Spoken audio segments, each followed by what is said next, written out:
My 10-year-old niece giggled. Auntie says you're just a walking ATM, Uncle Jake. She was unwrapping the $600 tablet I'd bought her for her birthday, her small fingers tearing at the plastic with glee.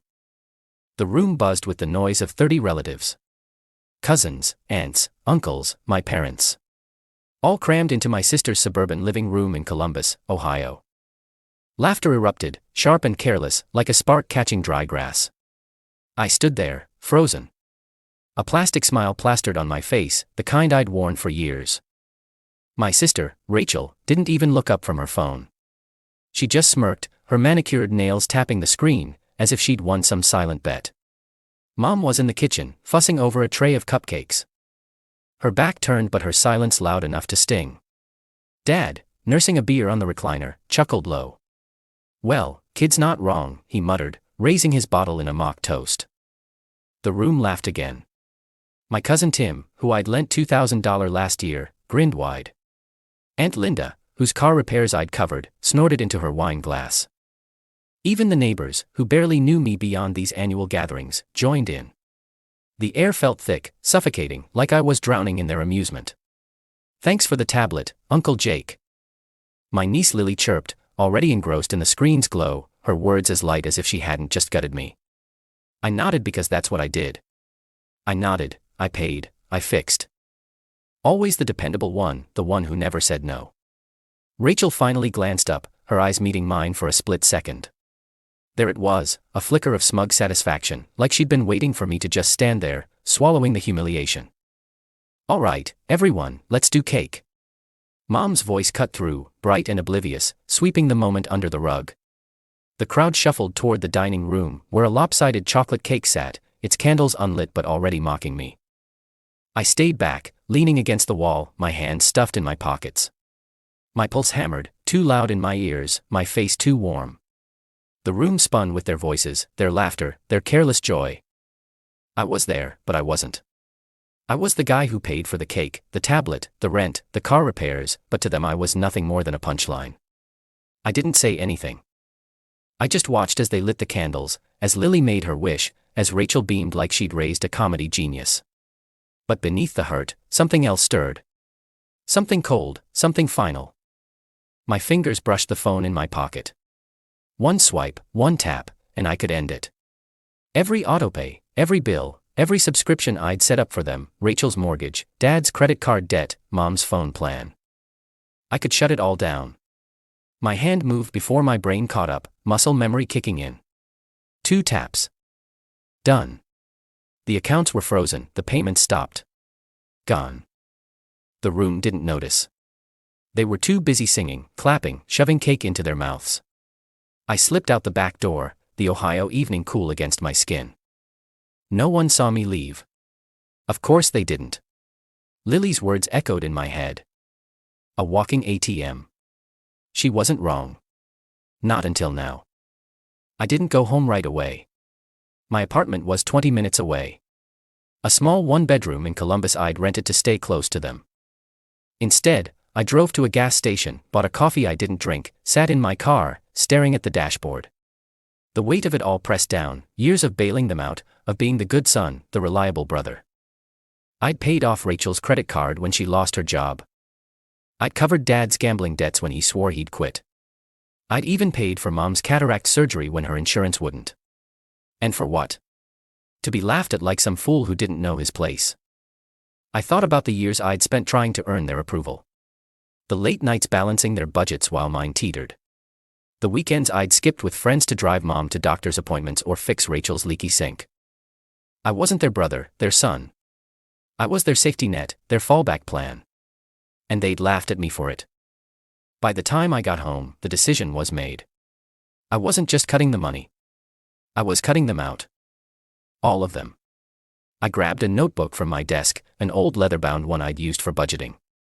Page after page, I tracked every cent I'd given them. $12,000 for Rachel's rent over 2 years. $8,500 for Dad's debts. $3,200 for Mom's surgery. $600 for Lily's tablet. $1,000 here. $500 there. It wasn't just money. It was my time, my energy, my life. I tore out the pages, stuffed them into an envelope, and sealed it. Then I packed a duffel bag, clothes, laptop, toothbrush. The essentials. I wasn't running away. I was walking away. I drove back to Rachel's house that night. The party was winding down, the driveway still full of cars. I didn't go inside. I left the envelope on her doorstep, tucked under a potted plant where someone would find it. Let them see the numbers. Let them see what I'd carried. Then I turned off my phone, got in my car, and drove. Not far, just to a motel on the edge of town. I needed space, silence, a place to think. I paid cash for the room, checked in under a fake name, and slept for the first time in years without the weight of their expectations. The storm hit the next morning. My phone, back on for a moment, exploded with notifications. Texts from Rachel. What the hell, Jake? The mortgage payment bounced. Calls from Mom. Her voice shaky. Why would you do this? We're your family. Dad left a voicemail, his tone a mix of rage and panic. You think you're some big shot? Get over here and fix this. I didn't answer. I didn't need to. The envelope would do the talking. By noon, Rachel showed up at my apartment. I wasn't there, but my landlord called me, his voice nervous. Some woman's banging on your door, Jake. Says she's your sister. She's making a scene. I told him to call the cops if she didn't leave. He hesitated, then sighed. She's your sister, man. Not anymore, I said, and hung up. I stayed at the motel for 3 days, letting the calls pile up, letting the texts flood in. Rachel's messages started angry, then turned desperate. Jake, please. Lily's crying. We can't pay the electric bill. Mom tried guilt. Your father's heart can't take the stress. You're killing him. Dad's voicemails grew quieter, almost broken. Come on, son. Let's talk. We're family. I didn't reply. I didn't delete them, either. I just let them sit there, a record of their unraveling. On the 4th day, I went back to my apartment. The door was scratched, like someone had tried to pry it open. A note was taped to it. Rachel's handwriting. You're a selfish bastard. I crumpled it and went inside. My place felt different, lighter, like I'd shed a skin I didn't know I was wearing. I sat at my desk, opened my laptop, and started looking for jobs out of state. Columbus was theirs. I needed somewhere new. I thought about the envelope, about what it meant. It wasn't just a list of transactions. It was a mirror, forcing them to see themselves. I wondered if they'd read it yet, if they'd sat down and faced the numbers. I doubted it. Rachel probably tore it up in a rage. Dad probably called it a stunt. Mom might have cried over it, but not enough to change. They'd always been good at avoiding the truth. The calls didn't stop, but they slowed. Rachel tried a new tactic, showing up at my office. I worked in logistics, a mid-level job at a warehouse management company. She waited in the lobby, her face red, her hair a mess. My coworker, Sarah, came to my desk. Ah, Jake. There's a woman here. Says she's your sister. She's loud. I didn't look up from my spreadsheet. Tell security she's not my problem. Sarah raised an eyebrow but didn't push. I heard Rachel's voice rise, then fade as security escorted her out. I kept working. That night, I got an email from Mom. No subject line, just a wall of text. Jake, I don't know what we did to deserve this. We raised you. We loved you. How can you abandon us? Rachel can't afford the house. Your father's blood pressure is through the roof. Lily keeps asking why you hate her. Please come home. I read it once, then deleted it. Home wasn't a place anymore. It wasn't them. A week later, Dad showed up.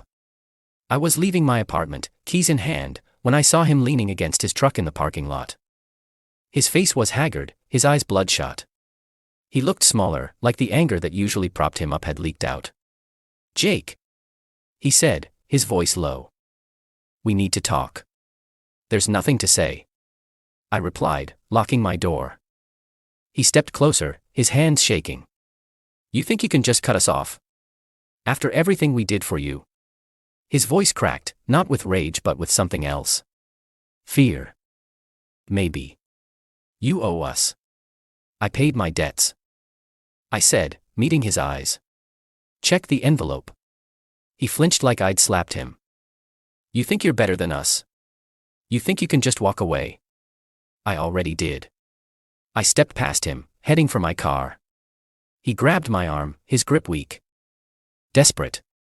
You're my son, he said, almost a whisper. You don't get to do this. I pulled free. Watch me. He didn't follow. I drove away, his silhouette shrinking in my rearview mirror. That was the last time I saw him. The envelope did its work. Rachel found it the next day, or so I heard from a cousin who still thought I'd come around. She tore it open, expecting what? Money. An apology. Instead, she found the pages from my notebook, every transaction listed in black ink. $23,700 total over 5 years. Rent, debts, medical bills, Lily's school supplies, Dad's gambling losses. Every cent I'd poured into them, laid bare. The cousin said Rachel went quiet, then cried. Mom called it cruel. Dad threw the pages in the trash. But they couldn't unsee it. Before I left Columbus, I met Sarah for coffee. She'd heard about the scene with Rachel at the office and was curious but kind enough not to pry too hard. You okay? She asked, stirring her latte. Getting there, I said, sipping my black coffee. Just needed to cut some dead weight. She nodded, her eyes soft. Family can be complicated. I stopped talking to my brother a few years back. He kept asking for money, never paid it back. Sometimes you have to choose yourself. I looked at her, surprised. Sarah was always so put together, the kind of person who seemed to have it all figured out. Did you ever regret it? She thought for a moment, then shook her head. Not once. It's lonely at first, but then you realize how much space you've got to breathe. Her words stuck with me. I wasn't alone in this. Others had walked away too and they were okay. Maybe I would be too. I didn't stick around to watch the fallout. I took a job offer in Denver, a logistics manager position, better pay, fresh start. I sold my furniture, gave my landlord notice, and packed my car. The day I left Columbus, I drove past Rachel's house one last time. The lawn was overgrown, a for sale sign stuck in the dirt. I didn't stop. Denver was cold, sharp, alive. The mountains loomed in the distance, a reminder that the world was bigger than one family's drama. I rented a small apartment downtown, furnished it with thrift store finds, and started over. My phone stayed quiet. I changed my number, forwarded my mail. They couldn't reach me anymore, but they tried. A month after I moved, a letter arrived, forwarded from my old address. Mom's handwriting, shaky and smudged. Jake, we're sorry. We didn't know how much you did. Rachel's losing the house. Your father's sick. Please call. I read it, then tossed it in the recycling. Apologies don't erase years of being invisible. Rachel sent an email next, through an old work address I'd forgotten to shut down. Jake, I was wrong. Lily misses you. I can't do this alone. Please. I didn't reply. Lily's face flashed in my mind. Her giggle, her sharp words. But I pushed it away. She'd learn or she wouldn't. That wasn't my burden anymore. Dad never wrote. I heard through a mutual friend that he'd had a mild heart attack. He was fine, but he'd lost his job at the auto shop after mouthing off to his boss. Rachel was working double shifts at a diner, trying to keep the house. Mom was selling her jewelry to cover bills. I didn't feel guilty. I didn't feel much at all. 6 months into Denver, I started to breathe again. I joined a hiking group, made a few friends who didn't know my family, didn't know me as the guy who paid for everything. I cooked dinners in my tiny kitchen. Watched sunsets from my balcony. Hiked trails that left me sore but alive. The silence wasn't empty anymore. It was mine. I started journaling again, not to track their debts, but to track myself. I wrote about the mountains, the way the air felt cleaner here, the way I could laugh without checking over my shoulder. I wrote about the guilt that crept in sometimes. Late at night, when I wondered if I'd been too harsh, if I'd abandoned Lily when she was too young to understand. But then I'd remember her giggle, the way it cut, and the guilt would fade. One evening, walking home from a bar with a coworker, I passed a street musician playing a guitar, his voice raw and honest. He was singing about leaving, about freedom, about finding a place to belong. I stopped, let the music sink in. It wasn't sad, wasn't angry. It was just true. I dropped a $10 bill in his case, and he nodded, a small smile on his weathered face. I smiled back, not because I had to, but because I wanted to. I thought about the envelope sometimes, about the numbers I'd written down. They weren't just dollars and cents, they were pieces of me I'd given away, thinking it would make me matter. But I mattered now, here, in this life I'd built. The mountains didn't care about my family. The city didn't know my name. And for the first time, that was enough. A year later, I got a final email from Rachel. She'd found my new work address somehow, probably through LinkedIn. Jake, we're moving to Mom and Dad's. The house is gone. I know you're done with us, but I'm sorry. I didn't see you. Not really. Lily asks about you. If you ever want to talk, I'm here. I read it twice, then archived it. I didn't hate her. I didn't hate any of them. I just didn't need them. I walked to the balcony, the Denver skyline glittering under a starlit sky. The air was crisp, the kind that wakes you up. I leaned against the railing, breathing it in. My phone stayed silent. My life was my own. And as the city hummed below, I felt it. A quiet certainty, like a heartbeat. I was free.